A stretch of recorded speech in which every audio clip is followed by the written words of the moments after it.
Can you hear me now? Oh, yes. I was like, oh no, am I muted? No, I had my mute button on because they're doing, guess what? Every time I've done a podcast recording, the Yeah, lawn men come to the resort that we stay at, right? So I'm like, of I'm probably going to course. be dodging the lawnmower with this mute button to try to block it out as much as I can. But yeah, I have not had a recording where they have not been here yet. So That's hilarious. yeah, Maybe it's good luck. I don't know. maybe, or it's channel of struggle. I just have to struggle to get every episode out. Just kidding. I Just mean, I have it too. And I mean, line three. So, I mean, we're just like exacerbating it together. yeah. I want to say you're glowing. You announced Oh, your pregnancy the other day. Yeah, yes, I'm so I excited for did. you. Thank you. Thank you. I appreciate it. Are I you? Go can ahead. show you the belly if you want. Yeah, let's see your belly. Girl, how far along are you? I'm 21 weeks right now. So, Yeah. yeah, it's about halfway. I'm just over halfway there. I was thinking about it. Are you excited to bring a new human into this world and to like just honor the crap out of their design? Oh, big time. Like we've already been joking. Like my husband jokes that I'm going to have my Apple Watch on like during labor. And the second that baby's out, I'm going to be like, what time is it? So that I can get their exact birth time and pull their chart. Like I'll probably be in the hospital with my phone pulling up their chart because I just will like want to know what they are so bad. I feel like with my luck, they will probably be a manifesting generator just because I feel like my husband's a generator. And I mean, statistically, their odds are higher of being a generator and a manifesting generator as well. So, but I'm just like, of course, my channel struggle, my 3 line is going to really push me with this hyper kid, but I don't know. We'll see. Maybe there'll be a reflector or a manifester or a projector. Who knows? It's such an exciting time. It is really exciting. It is fun. It is fun. It's been a transition for sure. Like this is my first, well, it's not technically my first pregnancy, but it's my first pregnancy to make it this far. So I'm like feeling like I just kind of got over the like anxiety and the fear, and I'm starting to actually like let myself enjoy the process. Definitely pregnancy after loss is a struggle, but I finally feel like it's fun. And that's why like now everyone knows, so I can talk about it and it's cool. Yeah, I'm so happy for you. Thank Really, you. really. I appreciate it. You're welcome. But Michelle, what I was really excited to bring you on to this podcast because you got certified in a system that I've been really wanting to dive into because I believe one, I just really love how Karen Curry has expanded on the language of human design, right? So I did a little bit of research in a sense of how she felt like the language that was delivered through the human design system was limiting, and she's kind of expanded on it. So I would love to just hear your experience in getting certified in that system. Yeah, so what's really cool with the quantum alignment system is that you not only get certified, I think that they recently changed this. So you might have to do 2 separate certifications, but at the time that I did it, you received both a certification in her quantum human design language, and then you also received the certification in the quantum alignment system. And we could talk about what the differences between those two are, but the QHD or the quantum human design system is really like how to read the chart in like a whole different way. And like through her experience, like she worked with Ra, who is like, you know, the vessel for human design. And she had said that he always wanted to create this like next level elevated language where it wasn't so shocking and so kind of like harsh, because that's kind of the point of like his gate 51 of being like, hey, like you are going to here to struggle, you're here to like be a martyr, and like all of these like really negative terms to kind of just like wake people up to being like, oh my god, I've been living out of alignment for so long. But there, like Karen Curry Parker said, she just experienced so many people who were already doing such work on healing themselves that that language didn't really resonate with them because that wasn't who they are today. So that's where this quantum human design language came into play. So I think like one example is that she just calls the types something different either. Like projectors are called like orchestrators, and an emotional authority is like a creative authority. So it's still the same thing, but it's fun because it gives you kind of a different way to think about it and to kind of expand the potential of what is available for you. Yeah, that's super interesting, because that was one of the things where actually in like a previous episode I was like, yeah, so I'm like trying to change the language, and then the person I was talking to was like, I stick to the book, and I'm like, man, should I be sticking to the book, should I be trying to expand? And I was like, really, I like got in this moment, my open G center was like, what am I doing, which direction am I going? But I just think it's really liberating to see that you're not wrong with both. It just depends on your perspective and your training and what you've studied. But I've been really drawn to her system because I want to expand on the language, I want to expand on yeah, just the way that it delivers, because it does sometimes comes through just really, really harsh sometimes. Oh, big time. Yeah. And I feel like before, when I would do readings a lot, I would try and like almost I will say things like it's the channel of struggle, but it's not that bad, right? Like I'm trying to like make up for the words or the verbiage, or like when people have a hermit like in their profile, they're like, am I a hermit? Like, am I supposed to just be alone all the time? I'm like, no. Like I try and like diffuse the situation with a lot of my clients, because yeah, the language can be it can feel very limiting, and it can feel very harsh, and it can feel kind of like, oh, is this even a good thing? But there's always going to be the human design fundamentalists who are like, if it's not source material, then it's bullshit. And I personally don't believe in that. I definitely believe that you're allowed to interpret the system in any way that you want. And that's why I really like Karen Curry Parker too. I feel like she's expanded it in such a beautiful way that, like, just because it didn't come from raw and didn't come from source itself doesn't mean that there isn't truth in it. Because I mean, your experience as like a 3-5 spline projector, right, is going to be different than other people's experiences, even with the same design. So it's like we can't write off people's experiences either, because that's the whole point of the system. Yeah. Yeah. And I could even see, like, just even you getting certified in that, how it could even just bring so much expansion to your readings and the way that you can expand. And I feel like even give more of a transformation and activate people. That's the word I'm looking for, right? Because in readings, I've had, clients, they're like, after this, I just feel activated, right? And I could just imagine how just, I guess, more activated someone could be if there was a language that maybe just a little, Yeah, more lighter. positive. Yes. Totally. Totally. Yeah. Now with that system, EFT is something that you do, correct? Yeah. So that is part of the QAS, so the quantum alignment system.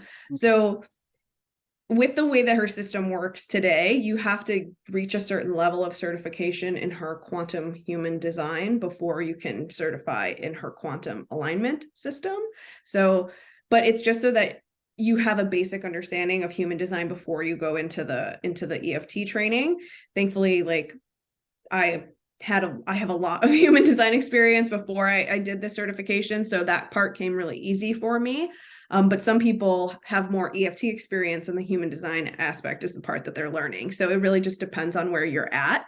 But the quantum alignment system is so freaking cool because it fuses human design and this like modality of EFT to help people like remove these emotional blocks and be able to show up more authentically and align with their design.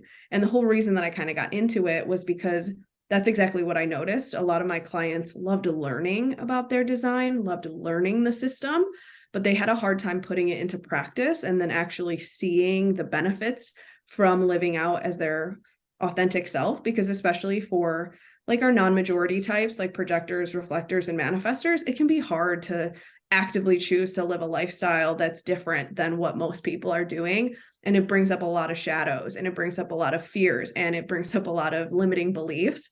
So I wanted to help my clients break through that. And QAS is like the perfect tool to do that. Yeah. What does EFT like stand for? Emotional freedom techniques. Okay. Just curious, just curious. Yes. Now let's say I'm curious. Can you give an example of like one tapping for like one center and kind of like what that means? Totally. So there are different levels of the QAS system, and I'm currently certified in level 1. And eventually I want to go more and more in depth. So level 1, we focus strictly on like type and resiliency keys. But then as you go deeper into the certification, it goes into like profile, centers, gates, channels, all of it, like really in depth. Right now, I'm just kind of using my intuitive understanding of human design and infusing that with the resiliency keys and using the tapping to move through that. So an example for what you said, actually, let me reverse. The resiliency keys, what the hell are those? So those are developed actually by Karen Curry Parker as almost like so you think about human design as if you thought about it in a hierarchy. I have a lot of collective circuitry in my design, so I like to think about it very like logically. But you would say that like the type is kind of like your overarching aura, and then it's like your authority would probably be the next thing that would be important for you to learn, and then maybe your profile, centers, and then channels and circuitry and gates and those kinds of things. Like that'd be kind of the order of, I don't want to say importance, but the order of which I would recommend someone to learn about their design. The resiliency keys fall above the type. So it's these 9 archetypes that all humans experience throughout their lifetime. And majority of people struggle, quote unquote, with lovability and self-worth, which are 2 resiliency keys.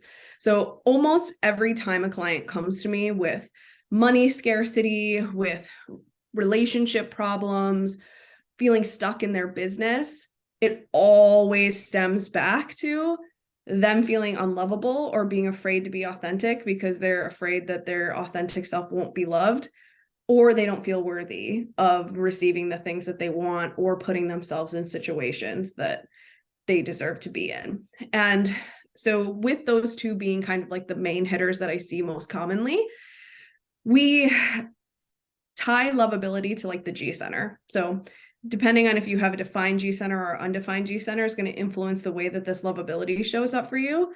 For me as an undefined G center, and I'm as you as well, like we look for that outside of us, right? Like we question our lovability when someone maybe disagrees with us, or people are like, oh, why do you do that? We're like, oh, maybe I shouldn't be doing this. Like maybe I should be doing something differently. And it's just like we're constantly questioning like who we are.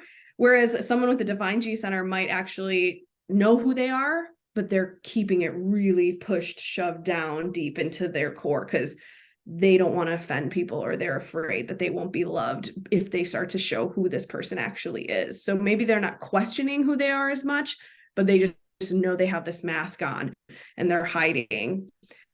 So some of like the prompts that we would use are like all specifically tailored to individuals. But I would probably, if I could just give one, would just say like, even though I am afraid that if I show up authentically, I won't be loved, I deeply and completely love and accept myself. Like that could be just like a really basic prompt that anyone could use, because I think majority of people could resonate with that. Yeah. Yeah. And I really like how the 9 resilient keys go above type, right? Because we all have those archetypes and those energies and those experiences that we go through. So that just sounds really relatable. I like that a lot.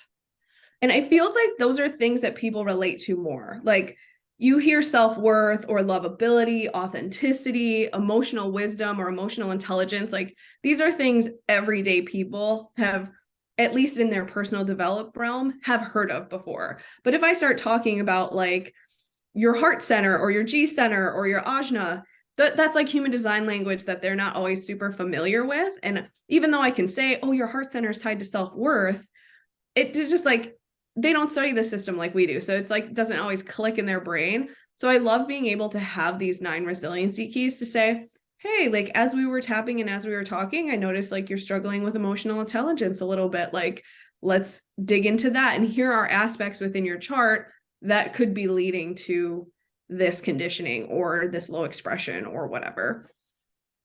Are the keys directly relate, because there's 9 of them, are they related to center? Like lovability is the G center and worthy would be the heart. So does like each key relate to a specific center? So though, yeah, yes and no. So it's not each one. So like certain centers have multiple, or certain resiliency keys are influenced by multiple um centers. So like vitality is one, just like life force, having energy, like not being burnt out. That's tied to, which I feel like the first one you would think of is the sacral, but it's also tied to the root center because it's another motor, and it's tied to the heart. It's actually also tied to the throat center of just like being able to express yourself and manifest and things like that. So yeah, they are tied to centers, but they're not tied like one center per one resiliency key. Yeah. So like with adding just this expansion to your readings, like what kind of transformation have you seen with your clients? Oh yeah, it's so amazing because it really helps people take what they're learning from the system and then like move through the things that are preventing them from like showing up that way. So like a big thing for projectors that I've noticed and that's been coming up a lot is we want to be recognized, right? That's the whole thing about being a projector. We want to be seen, we want to be heard, and we get bitter as hell when no one recognizes us. But then on the flip side, a lot of my clients are unwilling to put themselves in situations where they will be seen, where they will be heard. An example, I had a client who really like, she started an Instagram. She wants to build this community around books and reading and just like start a book club and all of this stuff. So I said, why don't you start a book club? I sent her that invite. I was like, I would love to be a part of it. Like, this could be so cool. We could do it together so that it's less intimidating. And she was just like, oh, I like do not want to be on camera on Zoom. Like, that's horrifying to me. And I was like, okay.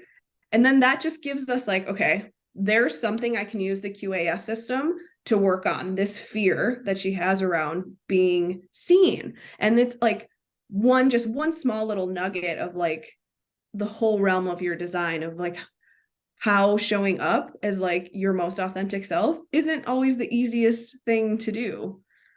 Yeah. Yeah. I mean, I literally before like, because I go live often, right? But even Yeah. just before I go live, I've got to like breathe and like calm myself down. Like people are like, oh, you're so natural. This is you found your dharma. You're in your zone. And I'm like, man, if you guys just knew like what happened, like sometimes I press it just to make myself do it. Like I don't even like, there's like this fear or this anxiety. Sometimes it's like imposter syndrome a lot with me where I'm like, you know what, just do it. Just get on there. Just open up the space for things to happen. Because if you don't create this space, right, and especially as a 3-5, if I don't show up and create a space and share my resources, then how can I expect any recognition? How can I expect invitations when I'm not doing anything to practice or create the space for those things? Oh, yes. Say it louder and prouder for all the projectors because seriously, like, I feel like this is that missing puzzle piece for the projector brain because I know for myself too, I fell into the trap of, oh, I'm a projector. I'm supposed to rest. I'm supposed to take it easy. That means I'm not supposed to work so hard. I'm not supposed to like show up on social media every single day. I'm not supposed to do these things.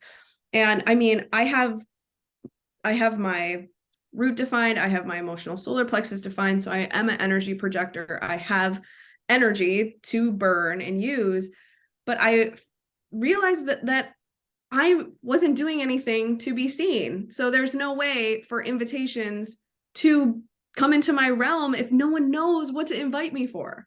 So it's like you have to be willing to put yourself out there, to share your opinions, to share your things. And I can completely resonate with the imposter syndrome big time, especially with like the human design fundamentalists out there that like come at you when you aren't talking about variable or if you're not talking about like these high level aspects in human design. And I'm just like, but yes, I mean, like we wouldn't be here right now if we didn't just like get past that fear and show up and do the thing anyway. Yeah. I feel like for me, it's kind of opposite where, because I've got gate 54 in my North node, right? Where it's just this Oh. ambition, this workaholic type mentality. And So like I sometimes have to remind myself that like you don't have to do as much as you feel you need to do, right? Like I think you need to be more intentional and like put a lot of energy into a certain thing and then rest instead of just being all chaotic and just exerting this energy in ways where it may not benefit you. So for me, it's been a lot more about being intentional with the way that I'm expressing my energy and allowing myself the space and the freedom to rest. Like there, I really have to talk to myself sometimes and just be like, you have permission. You can do this. You don't have to do the things that you feel like you need to do. So I have to talk myself off of a ledge a lot, which is that conditioning that I'm trying to do. Like, why do you feel like you need to show up? Why are you so adamant about being XYZ? So that's something that I've really been working on for myself as well.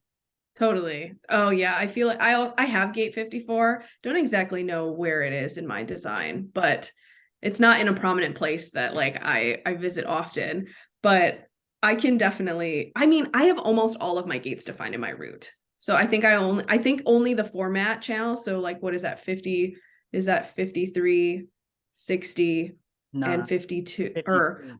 I do have 52. So it's just 53 and 60 I think are the only two that I like don't have regularly. And it's just like so much root pressure. So I can totally relate to like when that pulse comes in and I'm like ready to go and ready to work. It's just like, get out of my way because that's like all I want to do. But then my undefined sacral has absolutely like no idea when to stop. It's just like, okay, like let's keep going, let's keep working, let's go nonstop. And I'm so grateful for my generator husband because he is like my visual reminder of like not needing to overwork myself because he is so good at like working and then coming home and like chilling out.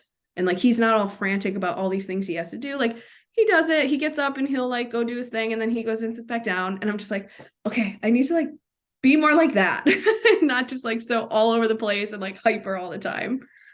Yeah. And so what has been really healing for me is that I'm actually in a projector relationship. So it's almost like Oh, this permission where I'm like, you get it. You oh, get it. You yes. know what this feels like. You understand if I just want to lay on the couch because she'll have days where she's like, we live in a small place, right? So we have a very synchronized type of schedule, but there will be days where I'm like, hey, like I know you're about to like get it, but this isn't for me today. I am going to be a bum. Yes. And it's so nice to be in a relationship where a person's like, oh, I totally get that. Whereas before, like if I was in a generator relationship, I would feel like I need to keep going. I need to keep pushing. So this has been a really healing relationship because we are type. I feel like I think in source material, they recommend type to type relationships being the most thriving. So I applaud you because that's amazing. What is your husband's profile? He's a 4/6. He's a 4/6 emotional generator. She's a 4/6 emotional projector. So talk to me about that. How has your relationship been, or the being a 3/5 and him being a 4/6? Oh yeah, it's really interesting actually. I feel like it showed its head the most when we moved and we had to start making like new friends. And I feel like that's really where it started to like show the differences because like I definitely think the 4/6 is like a social profile. It definitely has that aspect of like its community and its network. But I think about it more of so like a small group of people that are like you're really tight with and that you've been friends with or you build like that deep connection with. Whereas I feel like a lot of my friendships as a 3/5 have been very and I don't know if you can relate to this, but not that they were surface level, but just like I have a lot and I like tap in and out. And it's like, it's that 3 line of like bonds made, bonds broken. Cause it's just like so easy for me to like make a friendship and then like hang out with them and then like not text them for like a long time. And then just like randomly out of blue, think of them and then hang out. So that's very different than my husband who like has had his friends his whole life and is like, those were his friends. So when we moved across the country and we're trying to make friends, like I'm literally just like text, like I'll meet someone, get their number, like hang out, like do this. Like I'm always just like, we're gonna go hang out with these new people. And he just was like not having it. He's like, he's like, we barely know these people. Like you're trying to go to dinner with them. He's like, what the heck? And I'm like, yeah, because like how else are you going to get to know people? So it's been really interesting watching, and like I didn't really notice too much before like we actually got actively trying to make friends, but that's been the biggest thing definitely, is like he 100% is more like reserved with trying to make new friendships, whereas I can tell that I like will hang out with a stranger pretty much and not care. But I also like that his 6 line kind of lined up with my 3 line. And I love observing the 6 line because I don't have a lot of 6 line energy in my profile. I have a lot of 5 line energy. So the 6 line feels very like foreign to me. So I love just watching him because he's on the roof now, and I can see we've been together since high school. So we've been together since we were like 16. So I can see how that 3 line really played strong in that first, like before his Saturn return. And now that he's kind of just getting up on the roof, he's so different. And it's just insane how dramatically he has shifted. And I don't know if other people notice, but I'm just like, because I'm around him so often, it's like incredible to see. And he knows nothing about human design, right? So he doesn't, like, he's not trying to like have this big life shift, but it's just cool watching it play out naturally. And it's just, that 6 line's so fascinating to me. Yeah, I relate to like the 6 line being foreign because I don't have much 6. I have a lot of 2s and a lot of 5s, but not a lot of 6s. I've got like no 4s, right? So nurturing my network, I'm like, like nurturing my audience. No, I'm just like, this is not my jam. But, I relate a lot to what you said about the friendships, right? I got a lot of friends. I've had a couple like deep friendships, but more surface level. It's kind of like, projections. You fulfill them. You kind of just, yeah, that you 5 kind of line. have this role with different people, because different people see Totally. different things in you. But I mean, like for me and her, this is the most recent example that made me chuckle not too long ago. Was she's she's in marketing, right? So she's got clients all over the place. So, as a 4, you've got to be very mindful of who you're giving your energy to. And she had this one client where she just kept like complaining and complaining and complaining. And I was just like, my 3rd line's just, fuck it, just cut the cord, just leave. And she's like, no, I got to make sure something else is set up. And so it was just like a huge difference to where like my energy was just like, screw it. I don't know why you're still here. I would have left a long time ago. I probably would have maybe not lasted that long, but she's able, of course, she wants to make sure that she has something else stable. She wants to make sure that she has a foundation. She wants to make sure that something else is lined up. So she's looking for something while still dealing with this person. And I'm like, see, yeah, that's not me. I would have cut the cord. I would have left, and then I would have brought something else in. So for me, it's been really amazing to be able to support in a way where I'm not trying to change or force my like opinions or what I would do in a situation, but more to be able to see like, I feel you. I understand why you're doing this. And I'll support you until you get there. Just know that I don't really have much advice, because my advice is like, I would have left a long time ago. Oh my God, I can relate so much to like the foundational aspect of that 4 line. Like normally my husband has to very much like have a plan. Like he needs to know what's going on. Like he asks a lot of questions. Like you can tell that that foundational 4 line is like, okay, like let's get our ducks in a row before we do anything. Like he'll research TV stands, like to put up our TV on the wall. I swear he researched like he'll watch YouTube videos about it. Like he just like does so much research. I need to see if he has a lot of one line energy too, because I bet you he does, because he just like loves to research stuff.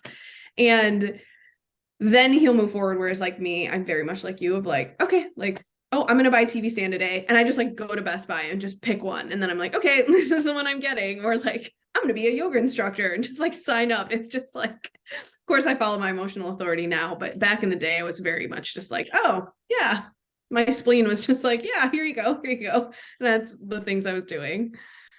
What type of challenges have you had as a 3-5? Oh God, what challenges haven't I had? Just kidding. um, so it's really interesting. I love reflecting post like or pre-human design life because I have been studying the system now since 2019. So I love to think about, and I was 27 at the time. So I love looking at my early 20s and kind of seeing how this all plays out. But I would definitely say that I've just noticed with my 3 line, and I also have the channel of struggle, so I think that this also plays into it as well, but things just don't naturally come easy for me. So like, and I used to really put a lot of guilt and shame and blame on myself of like, what's wrong with me? Am I always choosing the wrong thing? That like that kind of mindset. But I've realized now that as a 3 line, like if I don't experience it in this reality, like I'm not gonna learn the lessons that I need to learn. So just like with school, like I was going to originally go to medical school, but then I changed my mind and then I went to my master's, and my master's took me a lot longer. It took me 3 years instead of 2 years, and I barely got by because my instructor was kind of, she's great, but she like expected a lot out of me. And almost all the other professors had to like tell her, hey, it's like, let her pass kind of thing. So I could have been there even longer without them. So I felt like that was definitely like part of my initial struggle. I struggled getting a job out of college. I remember crying a lot and just like not, it didn't come easy for me. I mean, the first time I got pregnant, I had a miscarriage. And I remember saying, like, why doesn't anything come easy for me? Like, why does it always have to feel hard? And not that like everything in my life is, and even my business, right? Like I've been doing this for 2 years and I still work a full-time job because it doesn't have the revenue to support me fully. So sometimes that gets in my brain of like, man, like I do so much. Where's that payoff? But overall, I know that I wouldn't be who I am today, and I wouldn't be the person that, and I wouldn't be able to help people the way that I mean, I grew up with a mother who is bipolar and has mental illness and drug addiction. So, I mean, you could just classify all that into a struggle, like growing up. So it's like, when I get into my self-pity modes, I'll be like, ooh, and this isn't even including the projections that people have set on me as a 5 line of like what people expect of me. And I think that played a lot into a lot of the decisions that I made to go to med school, to like take the jobs that I took right away out of school. Like I think a lot of that had to do with the projection, because I can tell you probably until human design, I didn't really know who I was. Like I was just fitting in with my friends, doing what society wanted me to do, doing what I thought was expected of me as a woman in today's society. And then when I was moved away from all of that, I was like, oh my God, who am I? So all of that to say, all of the struggle that I've experienced in my life, though, has made me a better coach. It's made me a better wife. It's made me a better friend, because there has been a countless numbers of times that I've been speaking with a client and they've said, I feel so extremely seen right now. Like, thank you for sharing your story. And I don't think that I could create that capacity or create that space for someone without having experienced something very similar. And I say this all the time, like, although situations might be different, like the actual thing that happened, the emotions that we feel are the same. So it's like, even though you might have experienced loss in a different way than I did, the feeling and the emotions around loss are still the same. So it's like I can still relate to the way that you were feeling. And I don't think that it's as easy to hold space for someone. And I know that because there have been things that I haven't gone through that people have, that I hold the space for them. But when you haven't been through it yourself as a 3-5, I think it can also be hard to like be able to say the right thing or let them be that, feel seen, because it's like I haven't experienced that for myself, you know. Long everything. answer. No, because like everything you said, I'm like, I feel that, I feel that, I feel that, because I also, carry that channel of struggle, and nothing has came easy for me. Like it feels like Yeah. everything has been a struggle. And even like you said, with your caretakers and the way that you were raised, right? Like my father was an addict and my mom had a lot of trauma from that. So that relationship carried on to us and brought more trauma. And just with being a 3-5, right? The biggest thing for me that has really developed, and it's for most people who hold threes, is that we really have this mental challenge of like not being enough. And it's because we've gone through so much trial and error. Things have not came in easy. You may have had to struggle or failed multiple times, but like what I have learned as a 3-5 is that when I'm going in the wrong direction, the failures I'm having are hard. They're like drastic, or it's like they're like this, you're not meant to be here, or you're not meant to be doing this. Because like now with my business and my 3-5s and the trial and errors that I have, like they're not so chaotic, right? Yeah. Like they're errors and they're failures, but they're not chaotic. But then in situations where I haven't entered into them correctly, or they've been a projection, right? As my fifth line body, especially with what you said, like having a fifth line body, you have like, you hold this amount of like expectation that you're meant to deliver on something. So like having parents who maybe you have had to take care of, or you had to go in a certain direction, or you had to be this person for your parents, right? So there's just this expectation that you carry. And so as a third line, I've really had to heal not just my body, but like my mind, because I was so pessimistic on like, why is this happening to me? Why can't anything just go the way that I need it to go?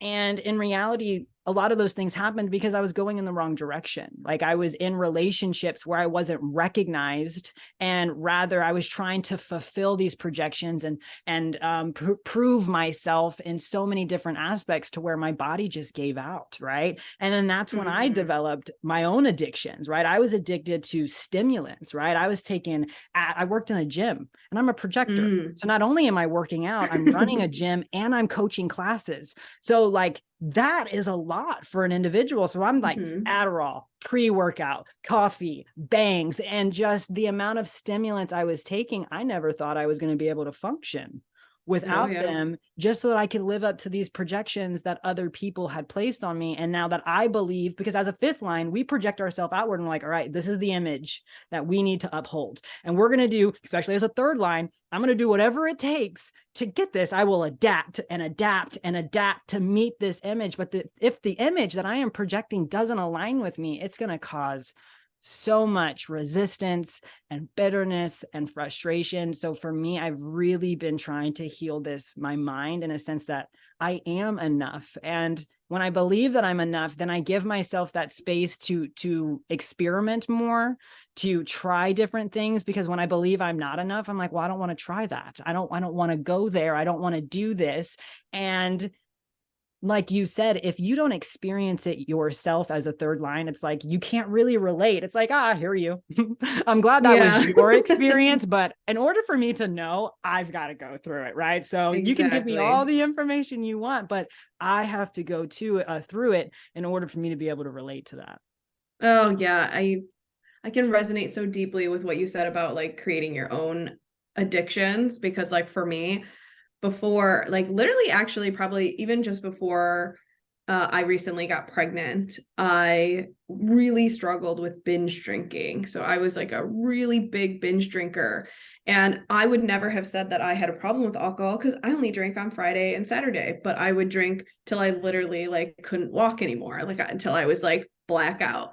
And I remember like this still happening at like 30. And I remember being like, how do you not know how to handle your alcohol at 30? You've been drinking for like years by now at this point. And when I started to like do the work around that, it very much was, I think, tied to a lot of these projections that I had, that I pretty much had a mask on. Like, and drinking gave me that moment where I didn't have to wear the mask to be someone that I wasn't that I was trying to be.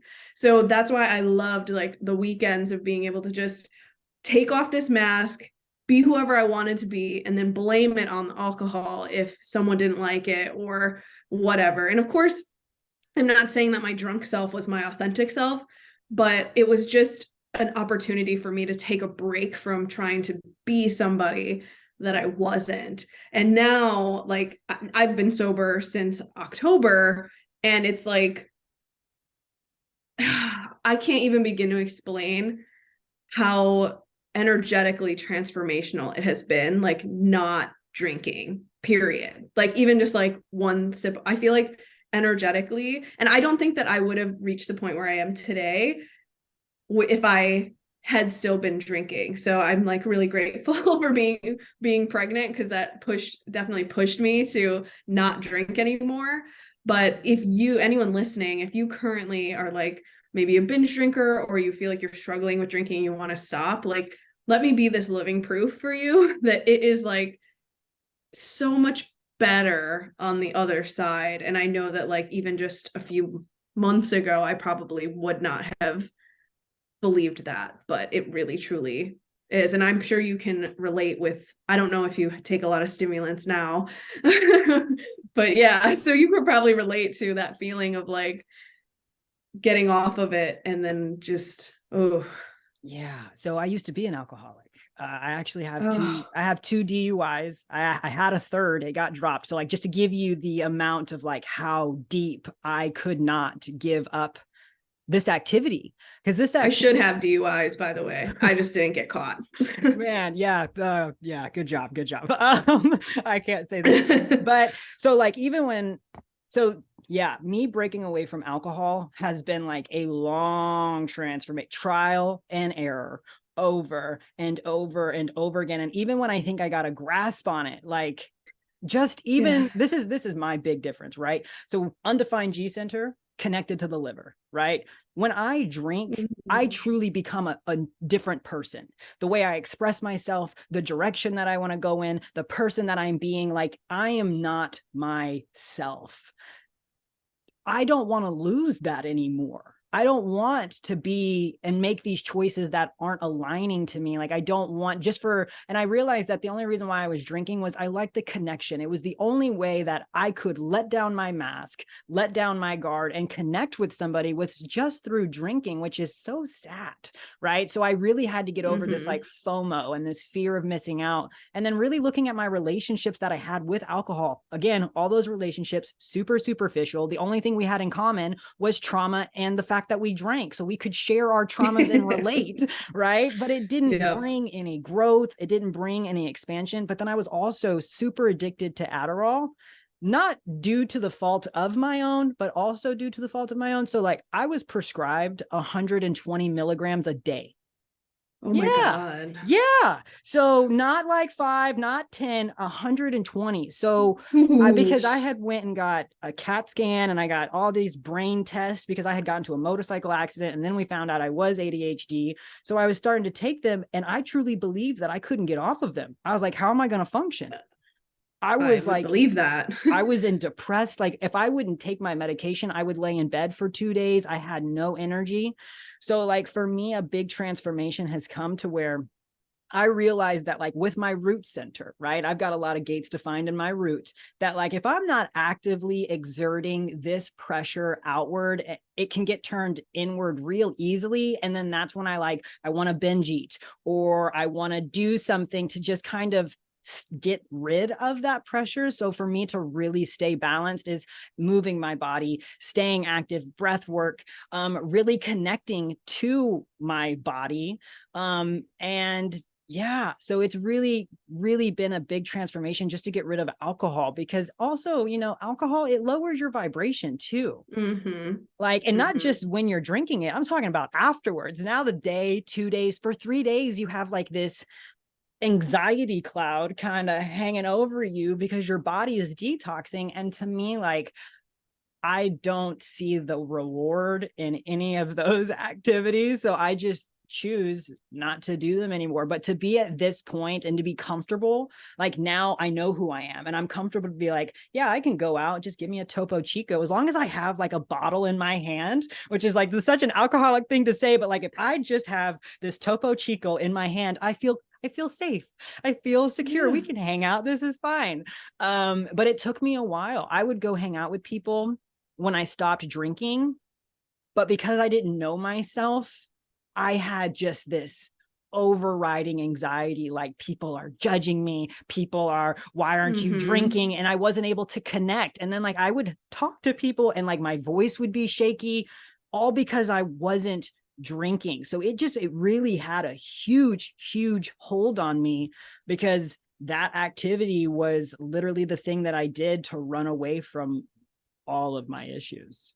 Oh, yes. It was I the can thing that just I did to relate so only much. talk about my issues. It was like I wouldn't talk about my issues unless I was drunk, which shows my communication issues, right? Like I wasn't able to tap into these feelings or to heal them because I only talked about them when I was drunk. So there was never any like realization or growth or healing to move past it. It was like I talked about my trauma, but I lived in my trauma and I stayed in my trauma because I only discussed it when I was in this alcoholic state.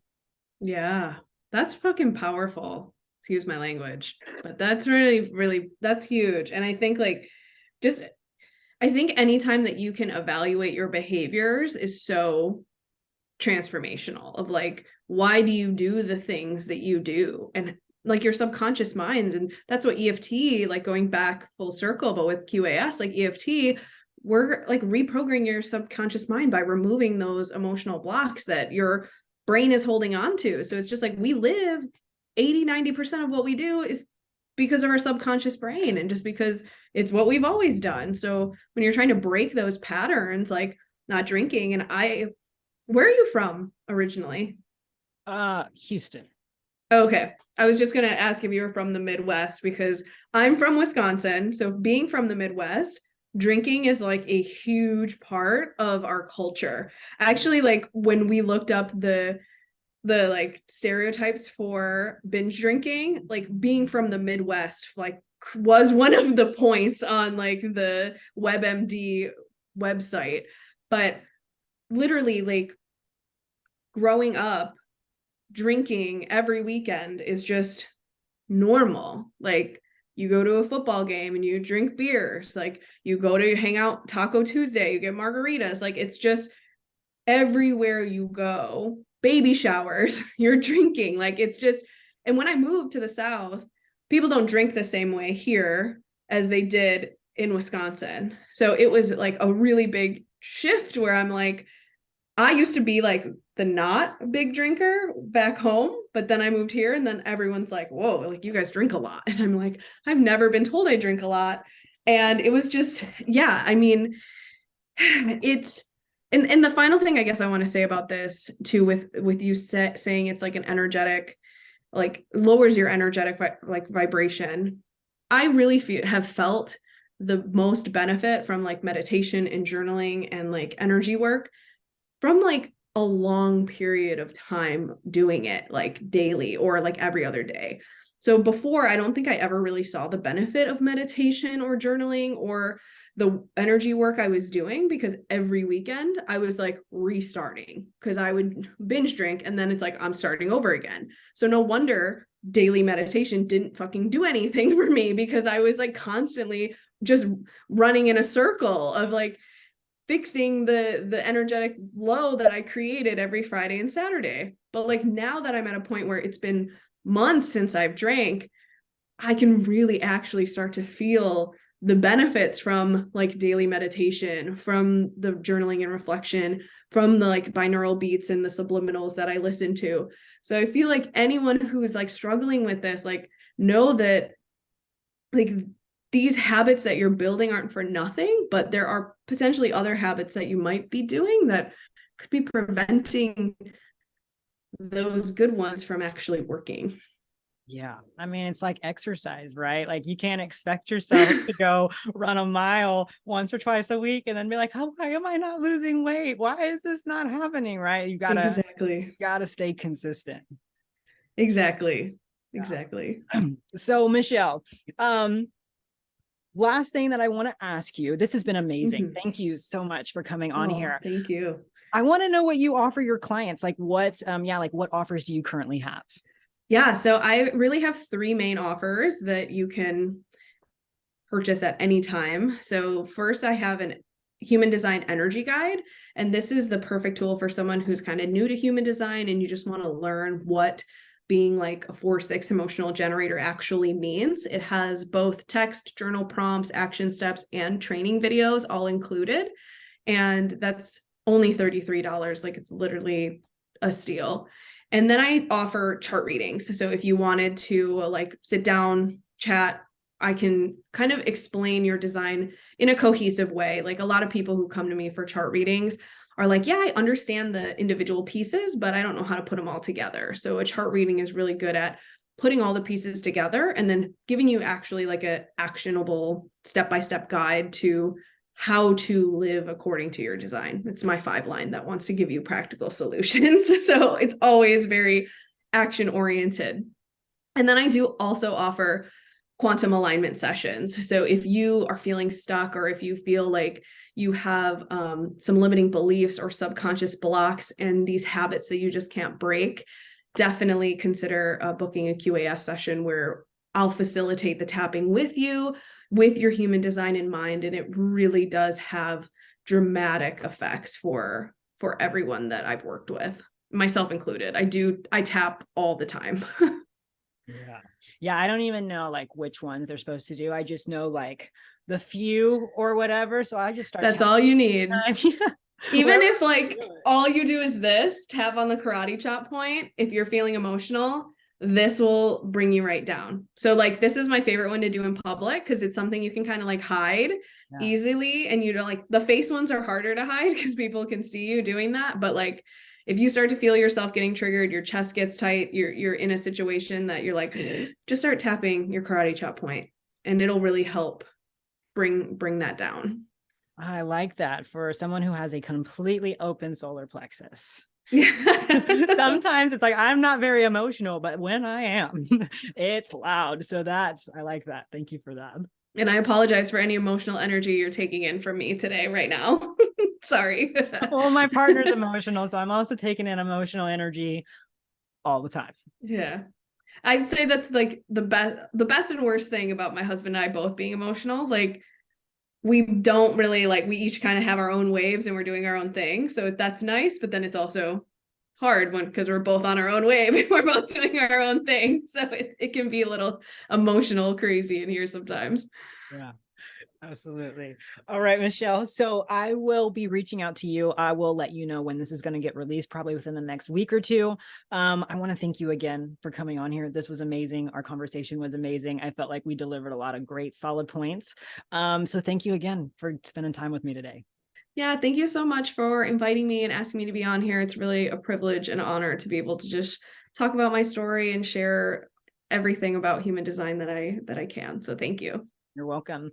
And also keep up your Instagram. I am just blown away by your growth and your post and the way that you're sharing. Truly, because I have a resistance, man, with Instagram, right? And this TikTok scare, I'm like, shit, fuck, damn it. Do I have to go to Instagram? And yeah, I just want to compliment you. Every time I see your posts, they're always so enlightening and so informative. So I just want to compliment you on that.